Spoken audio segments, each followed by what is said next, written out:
Mais en quoi croient les adventistes du 7e jour? C'est tout l'enjeu de cette émission sur les 28 croyances fondamentales. Lucas, un jeune lycéen en recherche, pose ces questions à Bernard, un pasteur et théologien. Vous voulez en savoir plus sur notre chaîne et ce programme? Alors n'hésitez pas à vous connecter en vous abonnant. Aujourd'hui, nos deux intervenants abordent un sujet essentiel, l'unité du corps du Christ. Derrière ce titre, il y a un formidable message d'espoir. Nous appartenons tous à une même famille rassemblée en Jésus-Christ.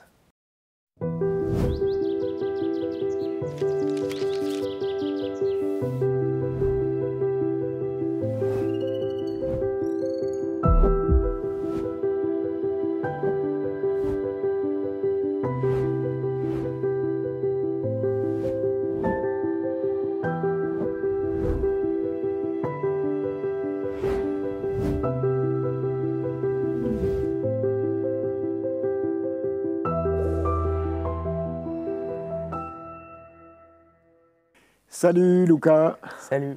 ça va? Oui, et toi? Ouais. L'école, ça se passe bien? Oui, ça va. Ouais, les Ça se copains, passe. c'est bon? Oui, oui. Bon.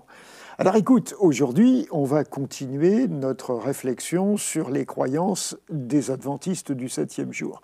Et on va rester dans le domaine qui concerne l'Église. On avait déjà eu un sujet sur l'Église, un sujet sur le reste et sa mission.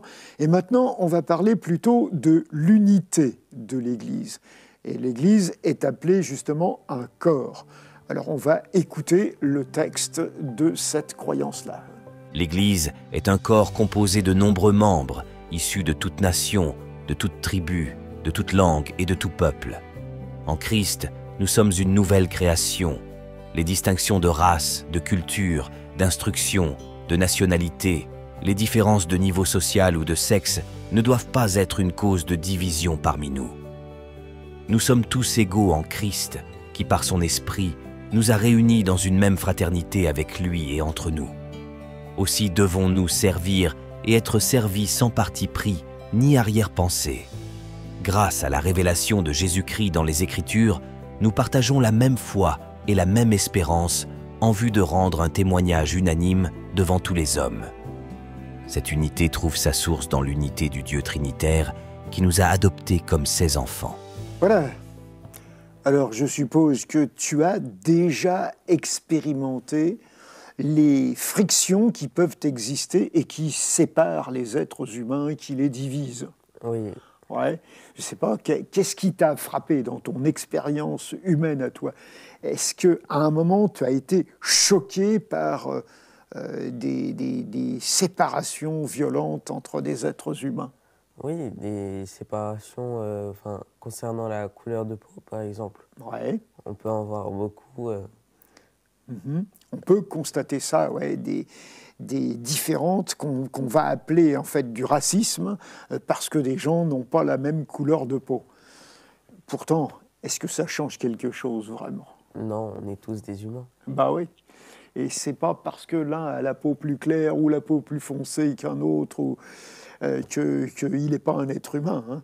Et donc, c'est vrai que c'est pas toujours facile, il y a des circonstances qui sont compliquées, mais ce qu'on essaye de nous faire comprendre, c'est que dans l'Église, eh bien, ça ne devrait pas exister. Ni racisme à cause de la couleur de peau, ni conflit à cause de la langue qu'on parle, ni conflit à cause de la musique qu'on écoute, ou conflit à cause de l'endroit géographique où on habite, ou du compte en banque qu'on a.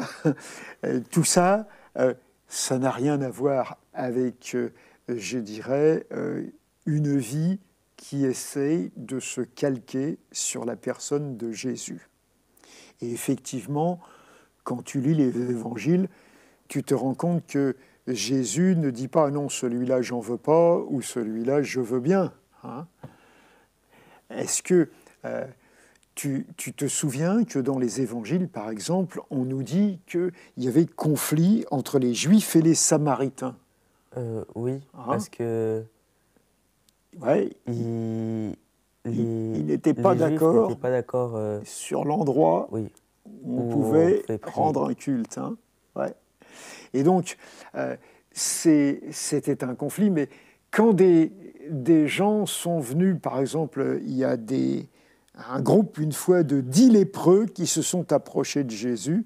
Est-ce que Jésus a dit « Toi, t'es samaritain, je te guéris pas, toi, je te guéris » Non, Ben il non. les a tous guéris. Il les a tous guéris sans exception, et même l'Évangile souligne que le seul qui est revenu en arrière pour dire merci parce qu'il a constaté qu'il était guéri, c'était un Samaritain. Et donc, c'est quelque chose qui montre bien qu'il n'est pas question de faire une telle ségrégation, une telle différence entre les gens. C'est vrai que alors, il y a des grandes discussions par rapport au rôle des femmes dans l'Église. Il y a des églises dans lesquelles les femmes peuvent devenir pasteurs, d'autres dans lesquelles elles ne peuvent pas, et ça fait partie des conflits contemporains. Mais c'est vrai que Jésus a été toujours très attentif aux besoins des femmes. Quand des femmes sont venues lui dire « Voilà, j'ai une fille qui est malade », est-ce que Jésus a dit « Non, il faut que ce soit son père qui vienne » ? Non. Non, hein, certainement pas. Et je ne sais pas s'il y a d'autres choses auxquelles tu penses de ce genre-là qui peuvent se produire et contre lesquelles Jésus s'est positionné de façon claire et nette. J'ai pas d'idée, mais je sais que c'est arrivé plusieurs fois, je crois, que Jésus ne fasse pas de différence, couleur de peau, femme, homme. Ouais. C'était des humains, ses Ouais. frères. Pour lui, c'était des frères, des sœurs en humanité, hein, quels qu'ils soient. Et c'est vrai que parfois on dit que Jésus a été plus dur envers les riches qu'envers les pauvres.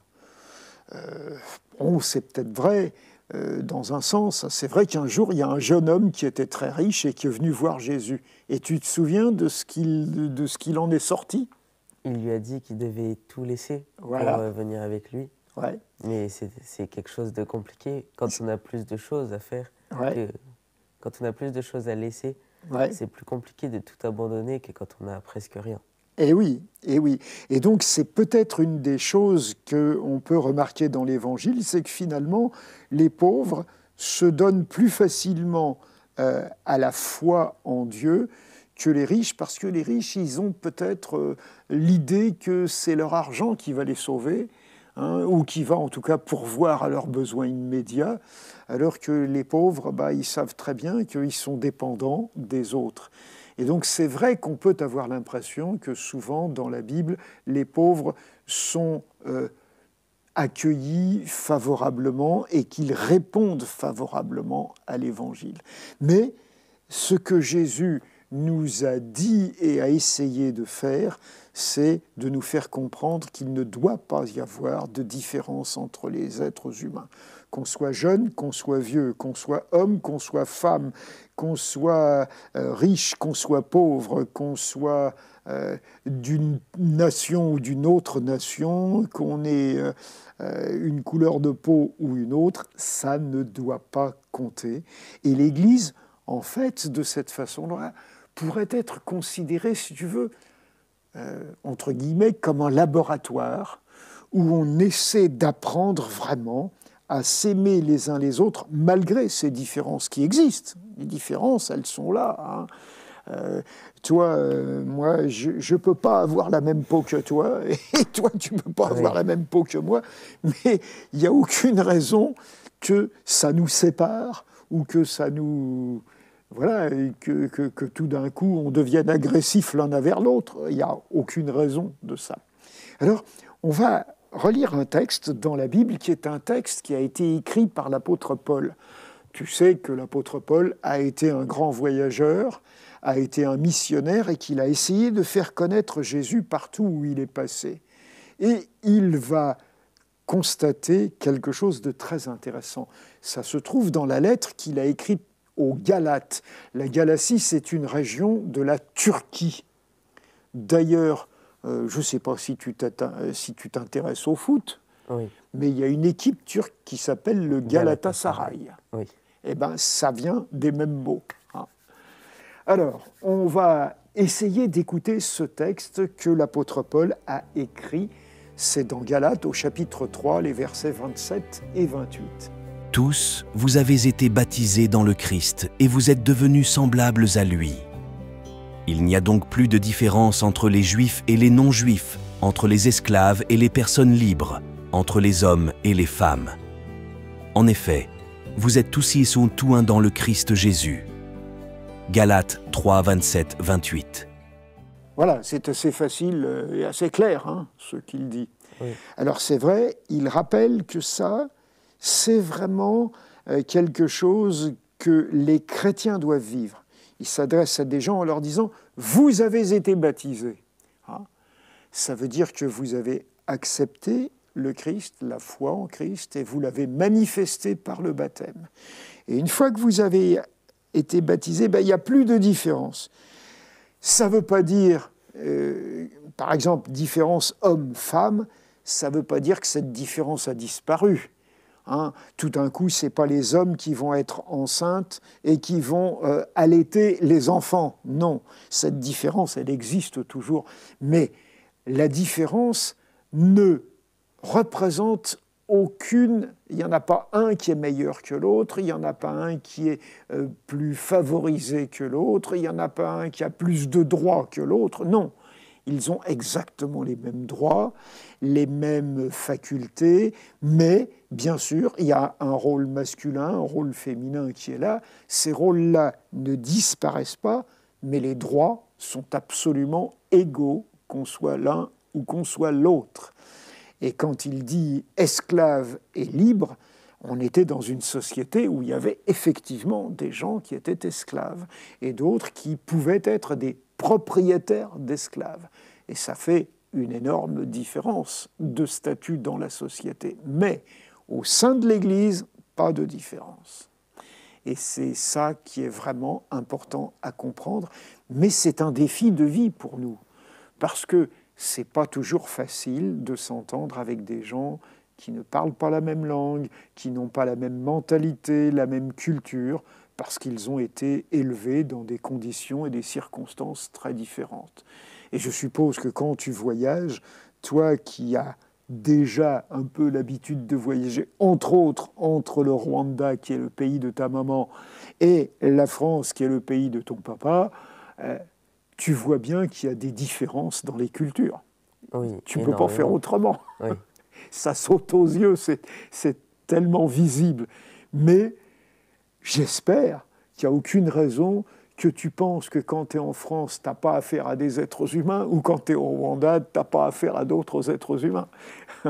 C'est vraiment des frères et des sœurs, même avec leurs différences et avec leurs cultures différentes. Et ça, c'est quelque chose de... C'est un défi, mais c'est un beau défi, c'est quelque chose de magnifique, parce que nous avons besoin de vraie fraternité entre êtres humains, et c'est ce que la foi voudrait nous aider à vivre et à pratiquer. Voilà, ben écoute, on se retrouvera bientôt pour parler encore d'un autre sujet. Allez, à bientôt.